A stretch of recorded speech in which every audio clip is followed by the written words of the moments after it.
ഇത് മഞ്ഞപ്രാ മാസ് മോട്ടോഴ്സിനായിരുന്നു നമ്മുടെ hero master edge വണ്ടി നമ്മൾ സർവീസിന് കിട്ടിയിട്ടുണ്ട്. ജനറൽ സർവീസായിട്ടാണ് ചെയ്യുന്നത്. ഫുള്ളായിട്ട് നമ്മൾ എല്ലാ ഭാഗങ്ങളും ചെക്ക് ചെയ്ത് കൊണ്ട് അതിൻ്റെ ഭാഗമായിട്ട് നമ്മളതിൻ്റെ ബാക്കിൽ ബ്രേക്കൊക്കെ ഒന്ന് ചെക്ക് ചെയ്യാൻ വേണ്ടി ചോദിച്ചാണ്. അതുപോലെ തന്നെ ബ്രേക്കിൻ്റെ ഒരു കംപ്ലയിൻറ്റും പണ്ടുണ്ട്. ബ്രേക്ക് പിടിക്കുമ്പോൾ ഒരു കല്ലപ്പ് പോലെ ഫീൽ ചെയ്യുന്നുള്ളൊരു കംപ്ലയിൻറ്റും പണ്ടുണ്ട്. അപ്പോൾ നമ്മൾ ബാക്കിൽ ബ്രേക്ക് ചെക്ക് ചെയ്യുമ്പോൾ ബ്രേക്സ് ചെക്ക് ചെയ്യുമ്പോൾ നിലവിൽ വേറെ കുഴപ്പമൊന്നുമില്ല. ബ്രേക്സ് നമുക്ക് അതന്നെ ക്ലീൻ ചെയ്തിട്ടാൽ മതി. പിന്നെ ബ്രേക്ക് പിടിക്കുമ്പോൾ ഒരു കല്ലപ്പിൻ്റെ ഒരു കംപ്ലയിൻറ്റ് പറഞ്ഞാൽ അത് ഇതിൻ്റെ ഈ ഒരു ബാരിങ് ഷാഫ്റ്റിൻ്റെ ഈ ഷാഫ്റ്റിൻ്റെ ബാരിങ് പോയതിൻ്റെ ഒരു കംപ്ലയിൻ്റാണ് കേട്ടോ. അതാണ് ആ ബ്രേക്ക് പിടിക്കുമ്പോൾ ഒരു കല്ലപ്പ് ഫീൽ ചെയ്യണം. ആ ബാരിങ് മാറ്റണമെങ്കിൽ തന്നെ നമുക്ക് അതിൻ്റെ ഗിയർ ബോക്സിൽ ഒരു സൈഡ് അഴിച്ചിട്ട് വേണം നമുക്കത് മാറ്റാൻ. എന്നാലാണ് ആ കംപ്ലയിൻറ്റ് മാറുള്ളൂ. ആ ബാരിങ്ങും അതിൻ്റെ ഓയിൽ ചെയിലും പിന്നെ അതിലൊരു 120 മില്ലി ഓയിൽ അതും മാറ്റണം. അത് വെച്ച് കഴിഞ്ഞാൽ അതൊക്കെ മാറ്റണം നമുക്ക്. ഏകദേശം അത് ചെയ്യുമ്പോൾ പിന്നെ ഗിയർ ബോക്സിൻ്റെ കംപ്ലയിൻറ്റ് മാത്രം ചെയ്യുമ്പോൾ തന്നെ ഒരു 1000 രൂപ അടുത്ത് ചിലവുണ്ട് നമുക്കത്. അത് മാറി കഴിഞ്ഞാലാണ് എന്തായാലും അത് മാറ്റണം. അയച്ച് മാറ്റണം. അതായത് നല്ല കംപ്ലയിൻറ്റ് ഉണ്ടത്. അതിൻ്റെയാണ് ആ കംപ്ലയിൻറ്റ് കാണിച്ചത്. അതുപോലെ നമ്മളതിൻ്റെ ക്ലച്ചിൻ്റെ ഭാഗമൊന്ന് ചെക്ക് ചെയ്യാൻ വേണ്ടി വെച്ചാണ്.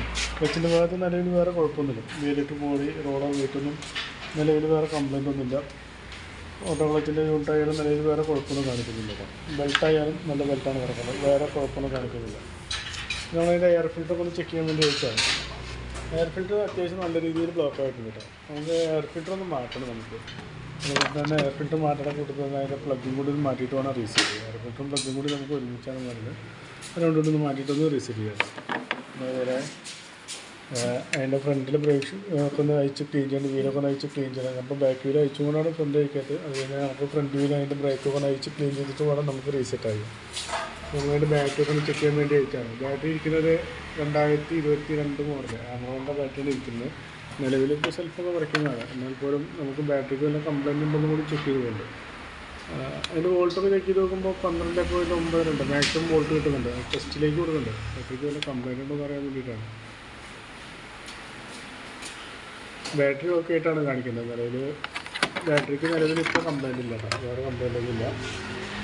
നമ്മളതിൻ്റെ എഞ്ചിൻ ഓയിൽ ചെക്ക് ചെയ്യുന്നുണ്ട്. എഞ്ചിൻ ഓയിൽ ചെക്ക് ചെയ്യുമ്പോൾ എഞ്ചിൻ ഓയിൽ മാറ്റാറായിരുന്നു കേട്ടോ. അത്യാവശ്യം നല്ല രീതിയിൽ ലെവലും കുറഞ്ഞു പോയിരുന്നു.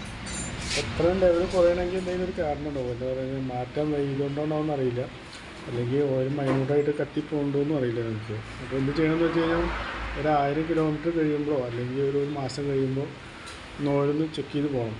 നന്നായിരിക്കും കേട്ടോ. എന്താ പറഞ്ഞാൽ ലെവൽ കുറയുന്നുണ്ടോയെന്ന് ചെക്ക് ചെയ്ത് നോക്കണം. അങ്ങനെ കുറയുന്നുണ്ടെങ്കിൽ അത് കംപ്ലയിൻ്റ് ആണ്.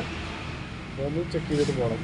പിന്നെ ഒരു കംപ്ലയിൻറ്റ് പറഞ്ഞു കഴിഞ്ഞാൽ എൻ്റെ ഈ ക്യാപ്പ് അത് ഓട്ടോമാറ്റിക്കായിട്ട് നമ്മൾ കൈ കൊണ്ട് തുറന്നാക്കിയിട്ട് തുറന്ന് പോരുന്നുണ്ട്. അത് കേബിളിൻ്റെ കംപ്ലയിൻ്റ് ആണ്. ആ കേബിൾ മാറ്റി കഴിഞ്ഞാലാണ് അത് റെഡി ആവുള്ളൂ.